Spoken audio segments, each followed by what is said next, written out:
पौराणिक कथाओं के अनुसार दुर्वासा ऋषि भगवान श्री राम जी के दर्शन करने के लिए अपने 8000 शिष्यों सहित अयोध्या नगरी को जा रहे थे। तब रास्ते में जाते हुए दुर्वासा ऋषि ने सोचा कि मनुष्य का रूप धारण कर यह तो साक्षात विष्णु जी ही संसार में अवतीर्ण हुए हैं। यह तो मैं जानता हूँ, परंतु सांसारिक लोगों को आज मैं उनका पौरुष दिखलाऊंगा। अपने मन में ऐसा विचार करते हुए वे अयोध्या आए और अयोध्या नगरी में प्रवेश कर सबको साथ लिए भगवान श्री राम के भवन के 8 चौकों को लांघकर पहले माता सीता के भवन में पहुँचे।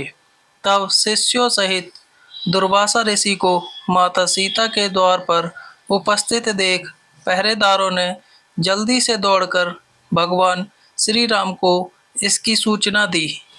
यह सुनते ही भगवान श्री राम दुर्वासा ऋषि के पास आ पहुँचे और उन्हें प्रणाम कर सबको बड़े आदर सहित भवन के अंदर ले गए और बैठने के लिए आसन दिया। तब आसन पर बैठते ही दुर्वासा ऋषि ने मीठे वचनों में भगवान श्री राम से कहा कि आज 1000 वर्ष का मेरा उपवास व्रत पूरा हुआ है।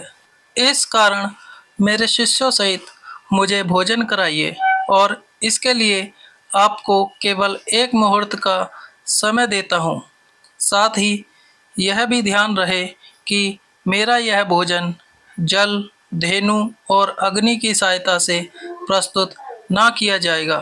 केवल 1 मुहूर्त में ही मेरी इच्छा अनुसार वह भोजन जिसमें विविध प्रकार के पकवान प्रस्तुत हो मुझे प्राप्त हो।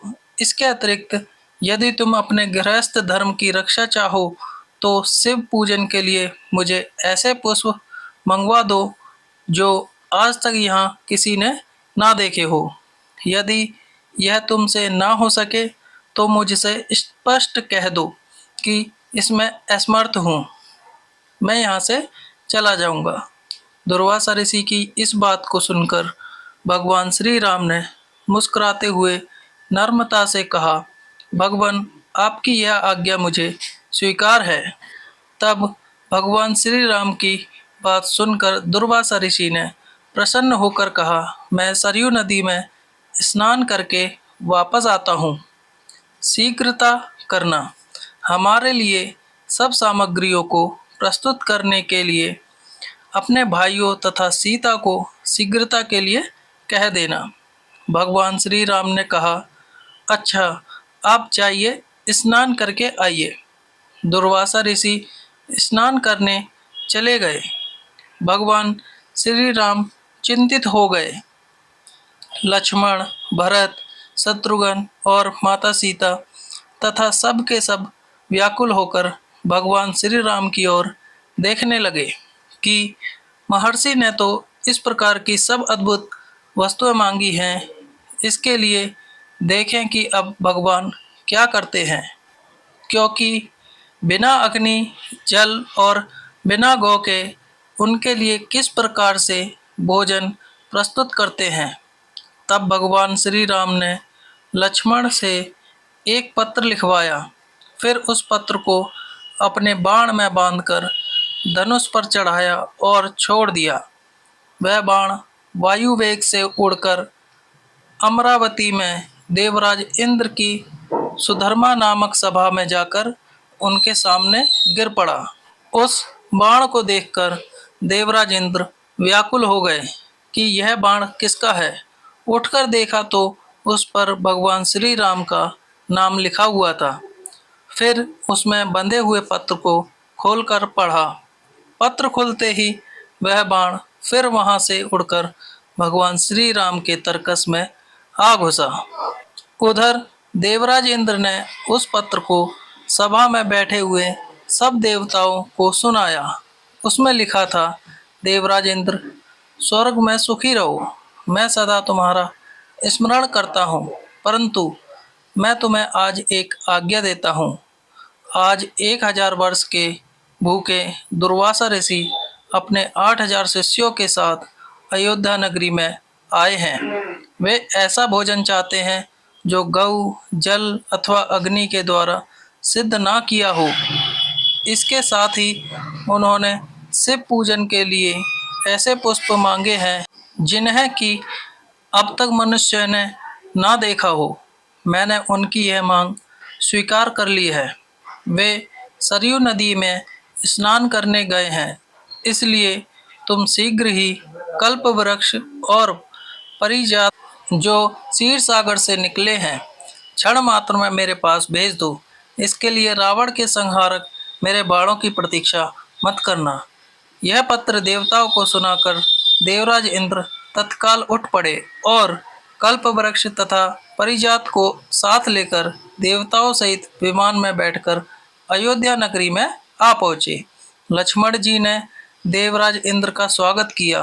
देवराज इंद्र ने भगवान श्री राम के पास पहुंचकर परिजात और कल्प वृक्ष को भगवान श्री राम को अर्पण किया।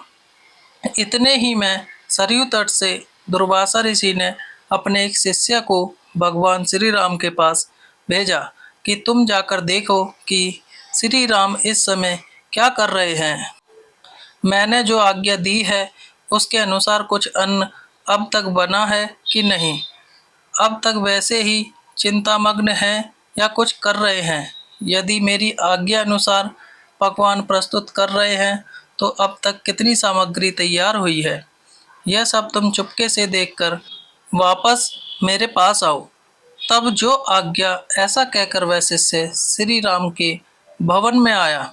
देखा तो कल्प वृक्ष और परिजात से युक्त देवताओं की मंडली में मर्यादा पुरुषोत्तम श्री राम विराजमान हैं। यह देखकर उस शिष्य ने शीघ्र ही दुर्वासा ऋषि के पास जाकर वह समाचार कह सुनाया। शिष्य की यह बात सुनकर दुर्वासा ऋषि को आश्चर्य हुआ। जल्दी से स्नान कर शिष्यों को साथ लेकर दुर्वासा ऋषि भगवान श्री राम के भवन में आ पहुँचे। दुर्वासा ऋषि को आते देखकर देवताओं सहित भगवान श्री राम ने उठकर उन्हें तथा उनके सब शिष्यों को बड़े आदर के साथ प्रणाम किया और उत्तम आसन पर बिठाकर माता सीता तथा लक्ष्मण आदि के साथ उनकी पूजा की। फिर जिन पुष्पों को मनुष्यों ने अब तक नहीं देखा था, शिव पूजन के हेतु परिजात के उन पुष्पों को भगवान श्री राम ने दुर्वासा ऋषि के सामने प्रस्तुत किया। उन पुष्पों को देखकर दुर्वासा ऋषि को एक बार तो आश्चर्य हुआ, लेकिन मौन भाव से उन्हें ग्रहण कर शिव जी तथा अन्य देवताओं की उन पुष्पों से पूजा की। फिर उसी क्षण भगवान श्री राम ने लक्ष्मण तथा माता सीता आदि को सब भोजन परोसने की आज्ञा दी। तब दिव्य अलंकारों से विभूषित माता सीता ने कल्प वृक्ष और परिजात की पूजा कर अनेक पात्रों को लाकर उनके नीचे रख दिया और वह प्रार्थना करती हुई इस प्रकार बोली कि हे क्षीर सागर से उत्पन्न होने वाले तथा देवताओं के मनोरथों को पूर्ण करने वाले कल्प वृक्ष, आज शिष्यों सहित हमारे यहाँ आए हुए दुर्वासा ऋषि को तुम संतुष्ट कर दो। तब माता सीता के इस प्रकार कहते ही कल्प वृक्ष ने क्षण मात्र में वहाँ पर रखे हुए अनेक पात्रों को अनेक प्रकार की खाद्य सामग्रियों से परिपूर्ण कर दिया। फिर तो उन सब अन्नों को उर्मिला सहित सीता ने स्वर्ण के पात्रों में रखकर दुर्वासा ऋषि के समक्ष परोस दिया।